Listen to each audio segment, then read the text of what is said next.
Welcome to Crawlspace.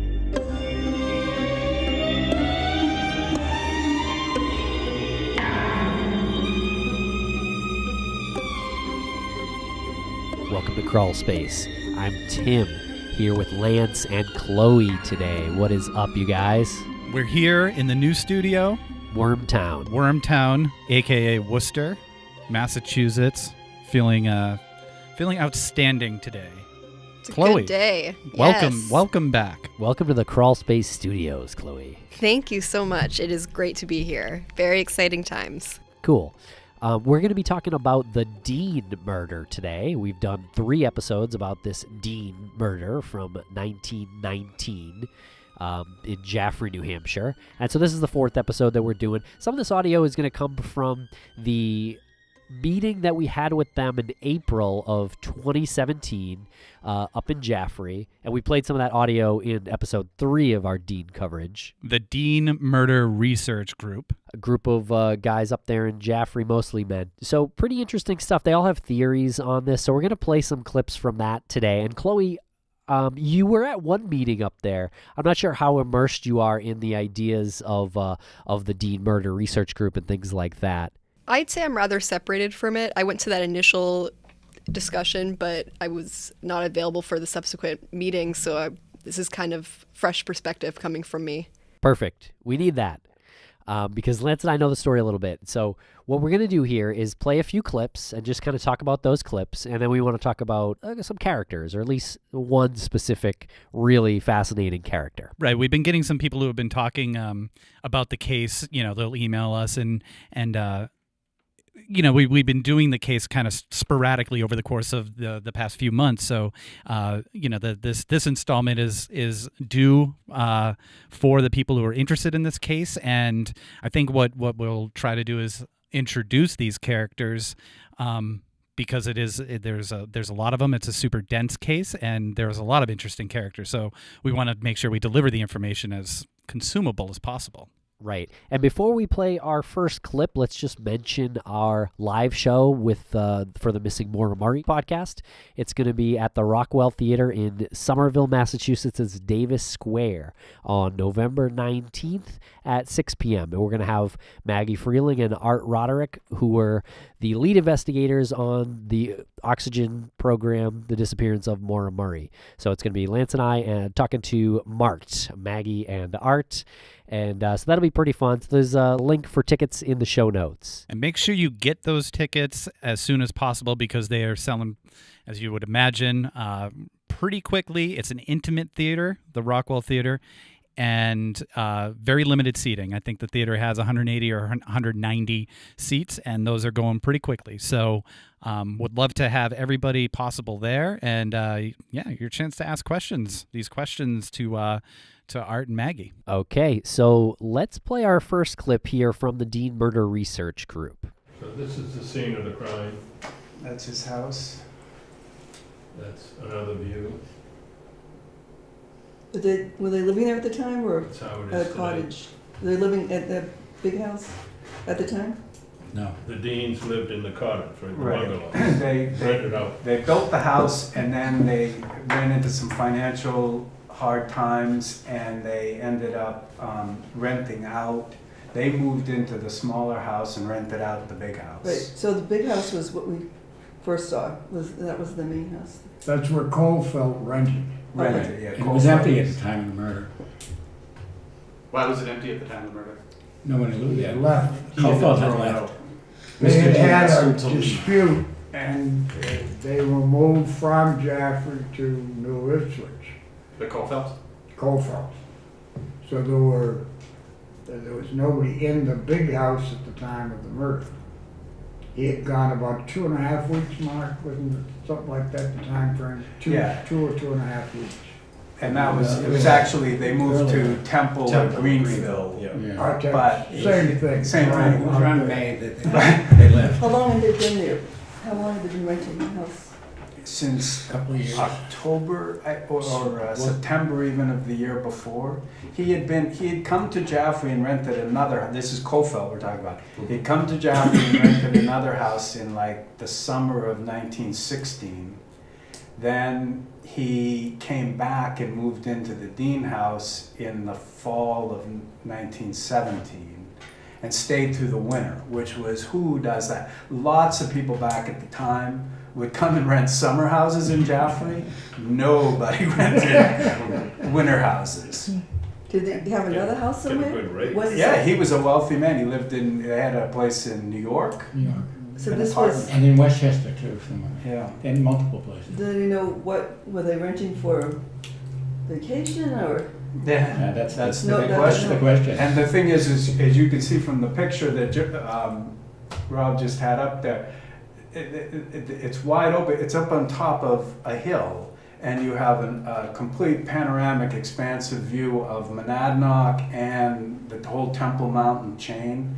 And the speculation is about light signals. Right. And the idea that then even when Dean kicked him off the farm, he moves to Greenville with a location on the Temple Mountain, So he So- moves from one Mhm. view to another. Okay, that was the first clip talking about Lawrence Coffelt a little bit, the guy who lived on Mr. Dean's property up until right before he was murdered. Yes, exactly. Lawrence Coffelt was 40 years old at the time. He lived in the big house. Now on the property there was the bungalow, and we can hear the Dean Murder Research Group talking about this. There was the bungalow, which was the little house that Dr. Dean had built for him and his him and his wife lived in it at the time, and they rented out the big house. They needed supplemental income, so that's how they got that. And Coffelt was living in it right up until, and they mention it's weird, the time period that he decided to live in this town in New England. It's not typically the time that you live there, so that raised a little suspicion. But Coffelt lived there with his wife and his stepdaughter, Natalie. Winter is coming, Lance. Winter's always coming. So you are from Jaffrey. What are winters like in Jaffrey? Because in this clip, they mentioned how people do not rent houses during the winter.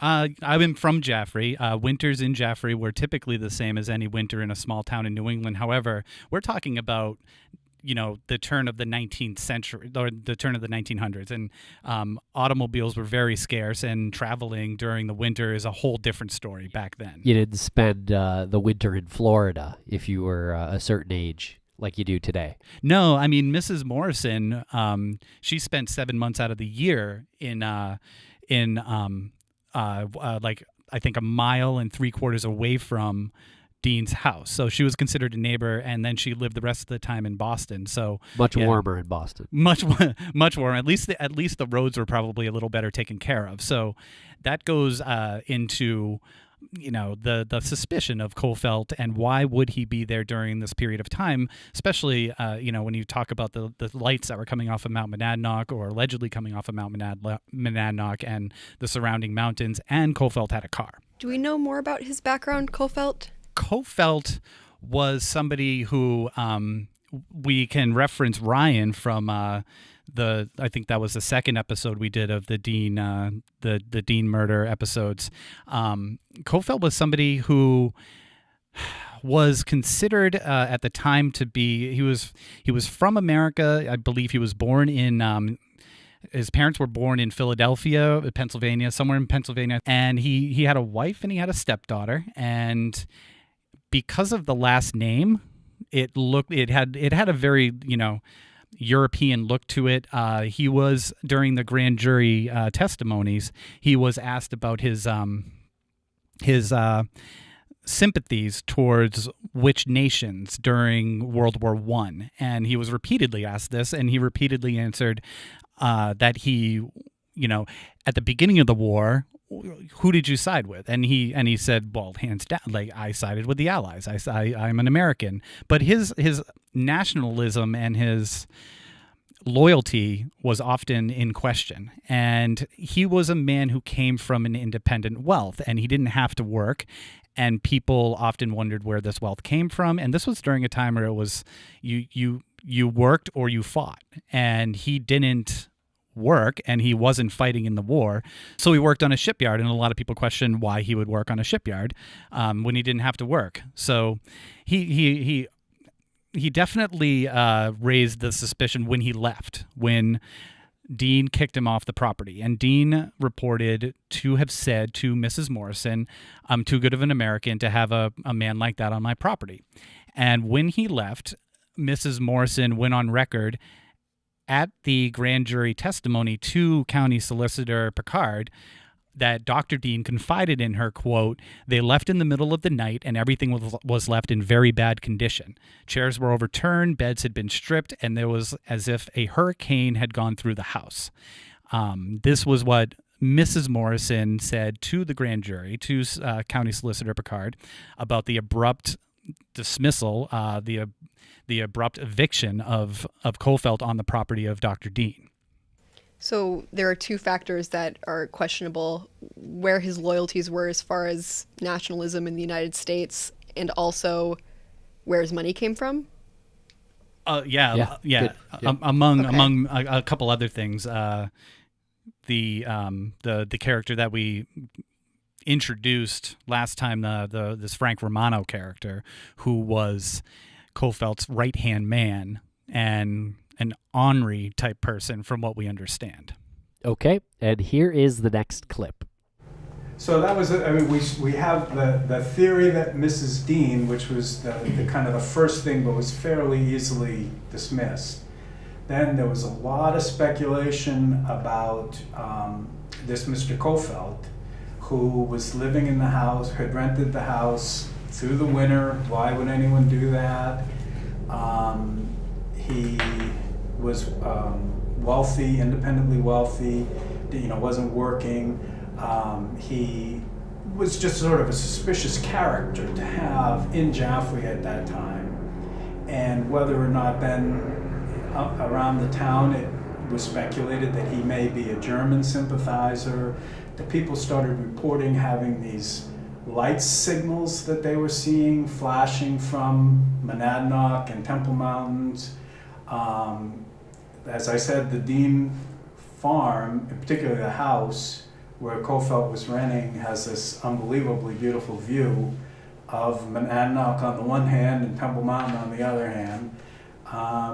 So he had an alibi, but he was one of the suspects at the time too. And then the third suspect, the third theory that developed was around Mr. Rich. Mr. Rich shows up the next day with this huge black eye, had this story about being kicked by his horse, but there was no one to verify it other than his wife and sister-in-law. And the would have horse been was supposed to have been a gentle horse that had never been known to kick before. Right. That came out. Yeah. And then there's sort of a subset theory that maybe Rich, that it was Coffelt with a German connection, but that he didn't actually commit the crime, and that Rich was either present, was somehow involved in this, and he was either present, if not directly involved in the murder, but he was there. And so that's a theory and a subset. And then the fourth theory was the idea that the barn was being used, the empty house after Coffelt had moved out was being used by a group of young people in the area who were having parties there at night, and drinking or whatever, and that Dean had discovered them when he'd gone out to milk his cows late at night and got into a fight with them, and that they accidentally killed him. But it would have been quite an accident. The thought of a group of kids accidentally killing Mr. Dean is kind of humorous because of the way he was killed and disposed of, extremely violently. It's not a bunch of kids. It was someone who knew the property well. Yeah, it would have to be somebody who knew the property well, because from all indication, the act itself took place in and around the barn, and the cistern that he was put in was up by the big house. And if you were unfamiliar with the property, you would not be going towards what looked like the main house. You also never would have been able to find the cistern because it is ground level. So you would have had to have known it was there.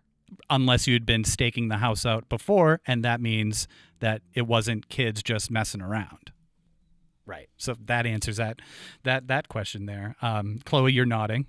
Just from, I mean, like I said, my knowledge about the case is pretty introductory level, but I did see, the sack that they had over his head. It was a burlap bag. The burlap bag. Like, I saw the clothes he was wearing. I know the nature in which he was found, and it was incredibly violent and intentional to me. So the idea that it was an accident, it just doesn't work for me.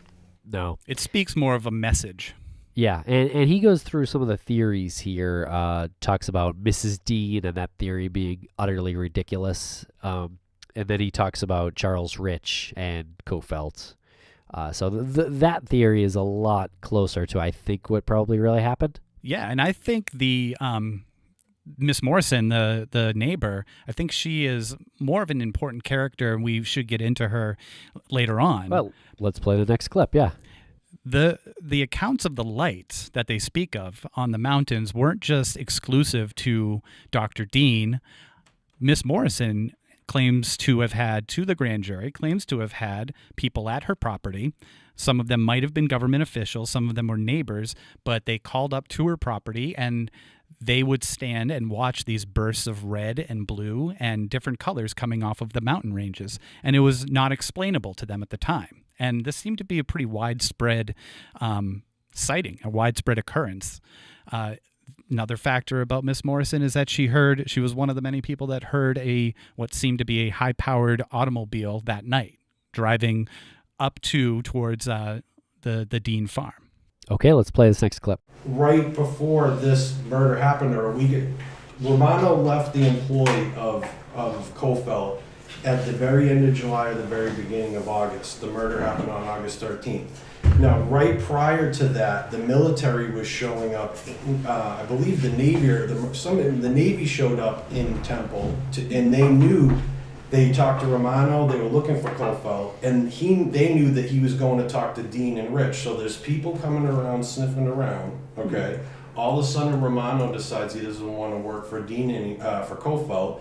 So the thing is that if there was something going on, and Coffelt was increasingly getting concerned that Mr. Dean was going to talk about something, it would make a lot of sense to send your henchman, who had a tremendous knowledge of the Dean property because he was the barn hand and he was the one working in the barn where Mr. Dean was murdered. It would have been very easy for him to either stay in the barn or stay in the woods, because Mr. Dean slept late and he milked, I believe, around 12 during the day, and then he milked late at night around 11 or 12. So, and Mr. Dean was, an elderly gentleman, so it would have been, somebody like Romano who knew the property and knew Mr. Dean's schedule could have been sent there to keep an eye on him. But to that point, there's actually a different spot where the breach of information could have occurred. Where did the conversation between Dean and Mrs. Morrison take place? That was at Mr. Dean's house on his property. She came to his house. Because she was looking for donations for the hospital, so she stopped by. Mr. Dean gave her like an antique or something to auction off, and that's when that conversation happened. But the other thing that isn't widely talked about, and this is where, if this theory of the Romano in the woods or someone in the woods, the question is, well, if that didn't happen, how could the bad guys have found out that Mr. Dean asked for her to send somebody? And the answer is that there was a concert that night in downtown Jaffrey, and Mr. Rich and Mr. Dean were seen sitting on the steps talking to each other during this concert. So that is the other place where, if Mr. Dean confided in Mr. Rich, who was his good friend, and mentioned what he had talked to with Mrs. Morrison, that could have been the breach of where Mr. Rich went and called Coffelt or told whoever, if he was involved. So, those are the two. Well, Ryan, what about if it had been if Dean actually did stop by Rich's house that night? It could have been that too. That very well could have been the case. I really love the visual of Dean and Rich sitting, listening to a concert on a hot summer night downtown, and Dean tells Rich this secret that ultimately gets him killed. But it just feels right, doesn't it? That I don't know, that visual seems like that I don't know. I could buy that. I mean, I could also buy the rustling in the woods, but I think it's pretty like non-disputed that did happen. I mean, Rich. Rustling you're talking about. Well, both. The meeting between Dean and Rich and the rustling. Right. Yep. But the meeting at the concert, I'm saying that maybe that was when Mr. Dean told Rich. And specifically I think, yeah. And I feel like that, while there's music going on, no one else can hear. You're sitting together, but no one else can hear you because you're talking and there's music going on. They're listening to that. By all accounts, they were very good friends. Yeah. They had each other over one another's homes. They would play billiard together. When Mrs. Dean started to exhibit more signs of being in poor health, that was when it was more of Dr. Dean visiting on his own and leaving his wife Polly back at the house. So this was a relationship that had maintained for quite a while. And I would imagine if Dr. Dean told Miss Morrison, who was his neighbor, that he would find it to be, kind of trustworthy to tell Rich as well. You would think so. If he told Morrison. Yeah, you would think so.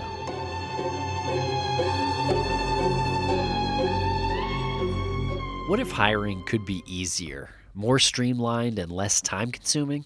So even when you're busy, you could still be smart about the way you hire. If you're hiring, you know that quality hires keep your business moving forward. But you also know that it can take a lot of time to find the right candidate for the job. With ZipRecruiter, you can post your job to over 100 of the web's leading job boards with just one click.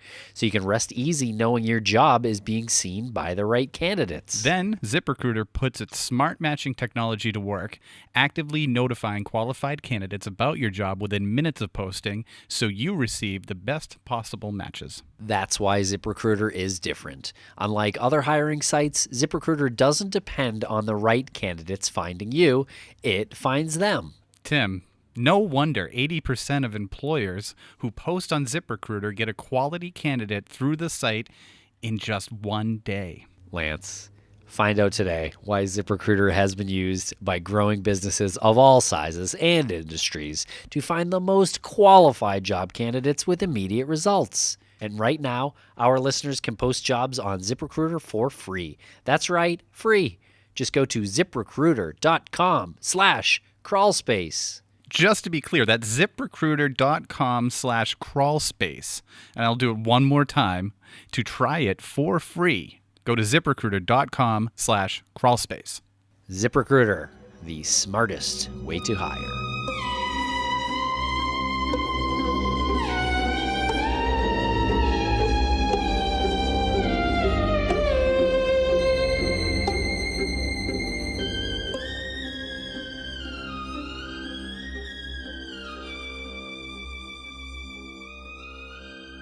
Okay, let's talk about one of the more interesting characters in this whole thing, Lance. I know you've been itching to talk about this guy. Well, we have to introduce him at some time. And the more you hold out on him, the more it's going to come too out of the blue.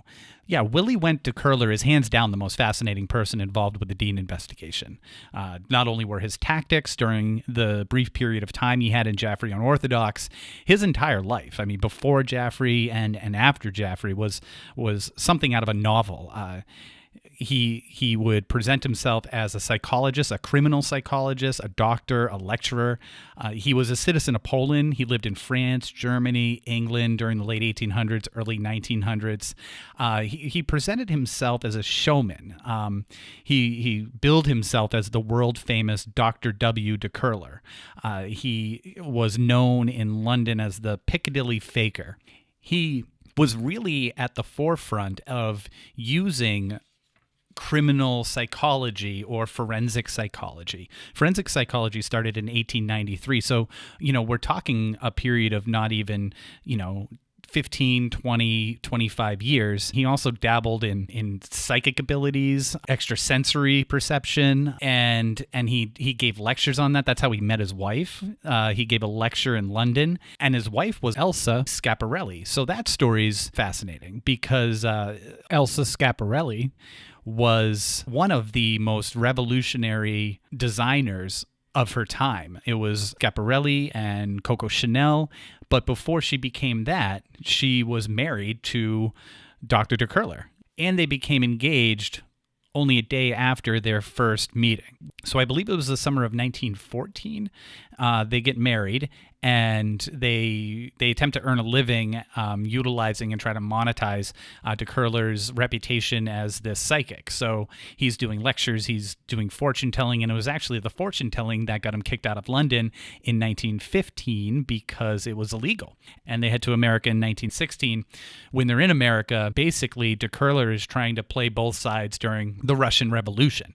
And he's playing the side of a communist revolutionary, Bolshevik sympathizer, and he's actually looked into by the Bureau of Investigation. And it was while they were in New York that he says he was contacted by Frederick Dean, who is William Dean's brother. He's contacted by Frederick Dean, and apparently they had known the Dean family, at least Frederick Dean.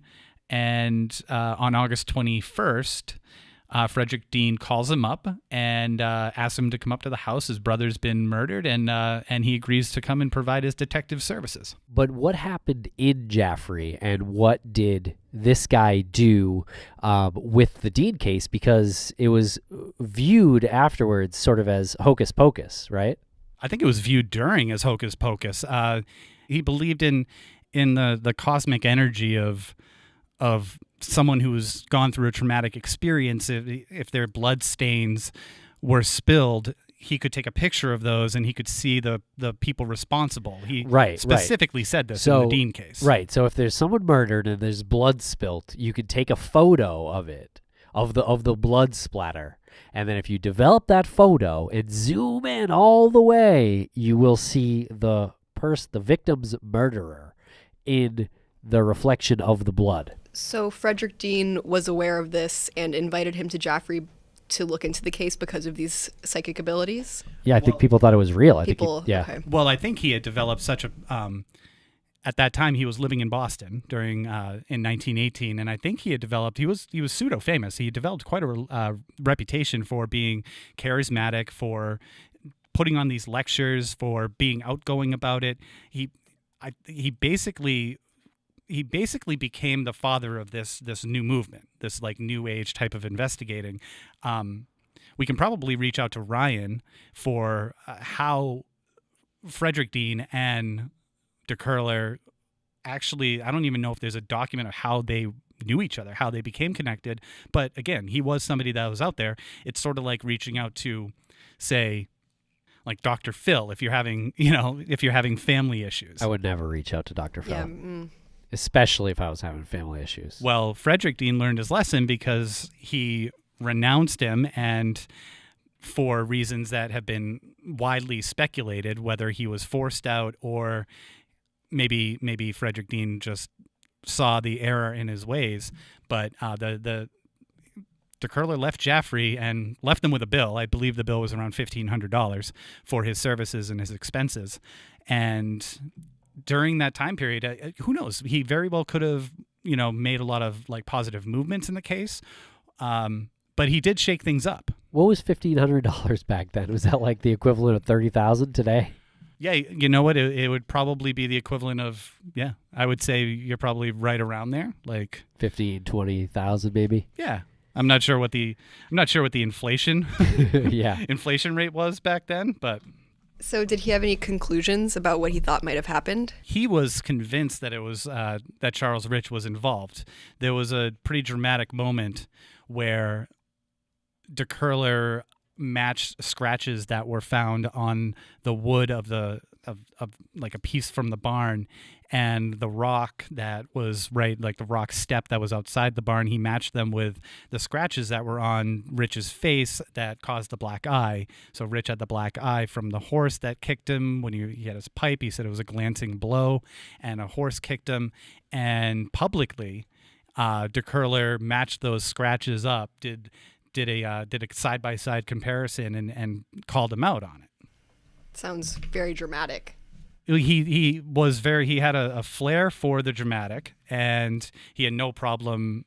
That was his game. That was his That was his entire career. He was a showman. He was a showman. He was a con artist. You're flipping through the pages here. Are you going to read a passage? One of the things that deKerlor says during the grand jury testimony to Oscar Young, the Attorney General, is his claim that Rich must have been at the property during the night of Dean's murder because he has this imprint on paper of the wounds of Dr. Dean's head, and he makes this imprint of it on the paper, and he's matching it to the scratch marks that were found around the barn, just at the scene. So Young asked him at the grand jury hearing, was he present, he being Rich, was he present when you were up here by the cistern and you put it on the stone? Now he says you put it on the stone. That's the paper that he's talking about with the imprint.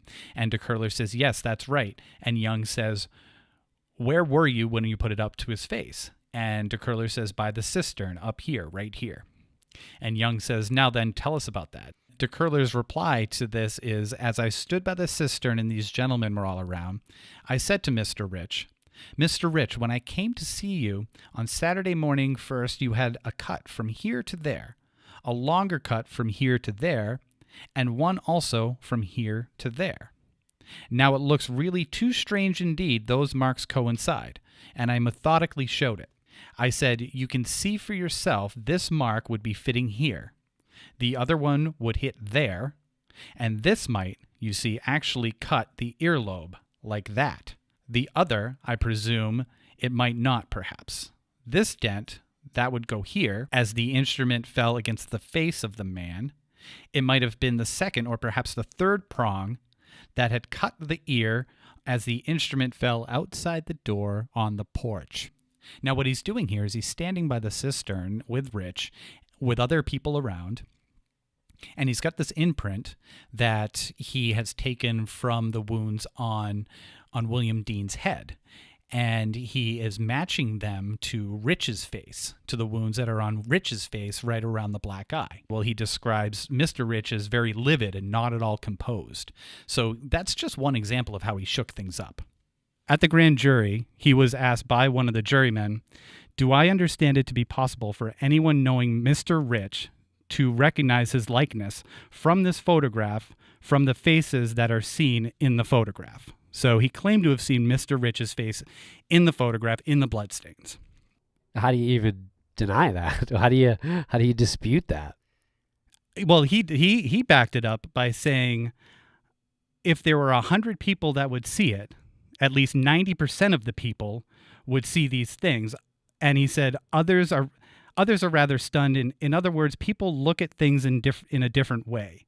You see, not all of us have the artist's eye. Nor have we an impressionistic eye, nor do we concentrate in the same way. Some people concentrate without information in their mind. Other people have information in their mind when they concentrate. That's the difference between the inventor and the ordinary man. So can't you see him? I mean, he's got this accent, right? And he's talking to these people in the Keene courthouse, and they're probably looking at him like, and what is this guy? Who is this guy? Like, he was once called in London the Piccadilly Faker, because he would perform in Piccadilly Square. And he had the reputation of being the sleight of hand artist, but sleight of mind artist. And now he's doing it to this grand jury and saying and he throws out these sort of randomish stats. If you have 100 people, 90% of these people would be rather stunned if they had the artist's eye. If you present them, if they have concentration. So 90% of 0% of people would see Mr. Dean in its reflection. Mr. Rich. Oh, sorry, Mr. Rich. Right. Yeah, it's ludicrous. And he stated that there were 8 faces in the photo. There were 8 faces in all in several photos that he took. Oh, well, that's a lot of people. Yeah. And then from the 8, he recognized the likeness of 3. Who were the other 2? One of them being Rich, and I don't think he actually stated who the other 2 were. I believe it was he recognized the likeness of a female. Huh. Interesting. But I wonder why he wouldn't specify. Well, I think because he didn't. I think because he didn't know. He didn't know the faces at the time, and he was familiar with Rich's face, and he had it goes to what he was saying. He has the information, so he had a certain way of concentrating. And maybe it's all baloney anyway. Probably, right? Definitely. But fascinating character and fascinating unsolved murder. Just one more quick thing. Please, let's do it. Just to Oscar Young, who was the Attorney General at the time, seemed a little fed up with, or maybe a little amused during the grand jury, and he asks, deKerlor makes a comment about the picture being more of a symbolical picture, and Young asks, "What is that symbol of?" And deKerlor responds, "If I were to speak to an audience," and Young responds with, "Call us the audience," which I don't know if he delivered it in the same tone, but you can just kind of see him shaking his head and saying, Cut the shit. "Cut the shit. You don't have an audience. Call us the audience." Yeah.